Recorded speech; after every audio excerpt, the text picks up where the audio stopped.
Title: बिछड़ती जमीन, एक सिंधी हिंदू की कहानी। भाग एक। लरकाना की वो दोपहरी 1947 का साल। लरकाना, सिंध की एक तपती दोपहर थी। शिवलाल वासवाणी अपनी छोटी सी किराने की दुकान पर बैठे खजूर के शरबत का गिलास लिए बैठे थे। चारों तरफ एक अजीब सी बेचैनी थी। हर ओर बंटवारे की बातें हो रही थीं, मगर शिवलाल को यकीन नहीं था कि ये सब उनके साथ भी हो सकता है। उनके पुरखे सदियों से सिंध में रहते आए थे। यहीं जन्म, यहीं व्यापार, यहीं त्योहार, यहीं अपने लोग। उनके 3 बच्चे थे। सबसे बड़ा रमेश, 19 वर्ष, फिर लीला, 17 वर्ष, और सबसे छोटा रोशन, 10 वर्ष। उनकी पत्नी कौशल्या घर संभालती थीं और मंदिर में भजन गाया करती थीं। घर में रोज शाम को हवन होता और मोहल्ले के मुस्लिम और हिंदू पड़ोसी एक दूसरे के त्योहारों में शरीक होते। पर यह सब अब इतिहास बनने वाला था। भाग 2। बंटवारे की आंधी। जब 14 अगस्त 1947 को पाकिस्तान बना, लरकाना में जश्न और खामोशी दोनों एक साथ छाए थे। मुसलमानों के लिए ये जीत थी, पर हिंदुओं के लिए अनिश्चितता। कुछ ही दिनों में हालात बदलने लगे। पड़ोसियों की आंखों में अजनबीपन दिखने लगा। दुकानों पर पत्थर फेंके जाने लगे। शिवलाल की दुकान भी एक दिन रात को जला दी गई। शहर में अफवाहें उड़ने लगीं। हिंदुओं को पाकिस्तान में जगह नहीं मिलेगी। मजहब के नाम पर कत्लेआम शुरू हो चुका है। ट्रेनें लाशों से भरकर आ रही हैं। शिवलाल ने अपने मुसलमान दोस्त गुलाम हैदर से पूछा, क्या अब हम यहां नहीं रह सकते? गुलाम ने उदास होकर कहा, भाई, हालात काबू से बाहर हो गए हैं। मैं चाहता हूं कि तुम लोग सुरक्षित रहो, हिंदुस्तान चले जाओ। भाग 3। विदाई। शिवलाल ने अपनी जमीन, घर और जो थोड़ी बहुत बची पूंजी थी, सब एक मुसलमान व्यापारी को कौड़ियों के दाम पर बेच दी। कौशल्या रोती रही। कहां जाएंगे हम? क्या सिंध छोड़ देंगे?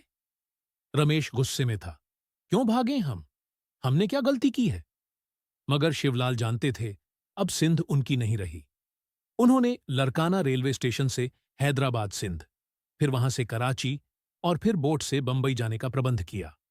एक छोटे से बक्से में रामायण, थोड़े कपड़े और भगवान की मूर्तियां रखीं और निकल पड़े उस यात्रा पर, जो उन्हें हमेशा के लिए जड़ों से अलग करने वाली थी। भाग 4। रास्ता जो कभी खत्म नहीं हुआ। कराची में शिविरों की हालत भयावह थी। भूख, बीमारी और डर सब एक साथ था। महीनों तक बंबई जाने का टिकट नहीं मिला। कौशल्या बच्चों को पानी में भीगे चने खिलाकर उन्हें हिम्मत देती रहीं।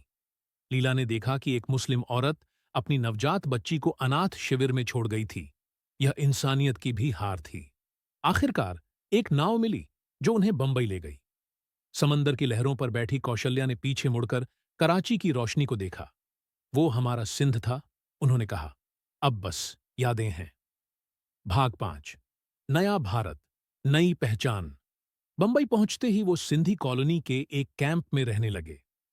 सरकार ने कुछ खाने का सामान, कुछ राशन कार्ड और तिरपाल दे दिया। रमेश मजदूरी करने लगा।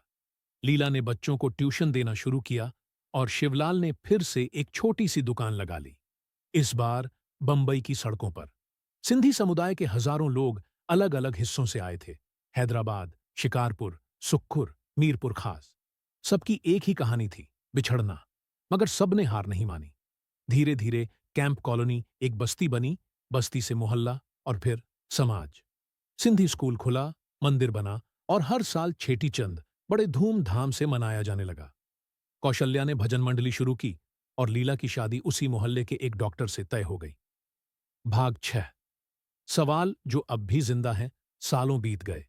शिवलाल बूढ़े हो गए थे, लेकिन उनकी आंखें अब भी सिंध के खेतों में भटकती थीं। रमेश अब एक कपड़े का व्यापारी बन चुका था और अपने बच्चों को अंग्रेजी स्कूल में पढ़ा रहा था। मगर जब भी वो कहां से हो सुनते, उनका जवाब होता, सिंध से। पर सिंध अब पाकिस्तान था। एक दिन रोशन, जो अब एक पत्रकार बन चुका था, अपने पिता से बोला, पापा, मैं कराची जाना चाहता हूं रिपोर्टिंग के लिए। शिवलाल चुप हो गए। काफी देर बाद बोले, जाना, लेकिन देखना, वहां अब हम नहीं, हमारी यादें रहती हैं। भाग 7। वापसी। रोशन कराची पहुंचा। लरकाना भी गया। वहां उसका पुराना घर अब एक मदरसा बन चुका था। दुकानों पर अजनबी नाम थे। एक बुजुर्ग ने उसे बताया कि कुछ लोग अब भी पुराने हिंदू घरों को हवेली कहकर याद करते हैं। रोशन की आंखें भर आईं। उसने जमीन को छूकर प्रणाम किया। बाबा, आपकी मिट्टी देख ली। वापस लौटकर उसने अपने अखबार में एक लेख लिखा। हमने घर नहीं छोड़ा, घर ने हमें छोड़ दिया। भाग 8। विरासत शिवलाल का देहांत 1985 में हुआ। उनके अंतिम संस्कार में बस्ती के सभी लोग आए। उनकी चिता पर एक छोटा सा बोर्ड रखा गया, सिंध का बेटा, भारत की गोद में। आज भी भारत के कई शहरों में सिंधी कॉलोनियाएं हैं। उल्हासनगर, अहमदाबाद, जयपुर, दिल्ली, और सब में एक जैसी कहानियां बसी हैं। ये वे लोग हैं जो अपना सब कुछ छोड़कर आए, पर खुद को कभी पीड़ित नहीं कहा, बल्कि फिर से खड़ा होकर दिखाया कि मिट्टी चाहे बदल जाए, पर मेहनत और संस्कार साथ रहते हैं।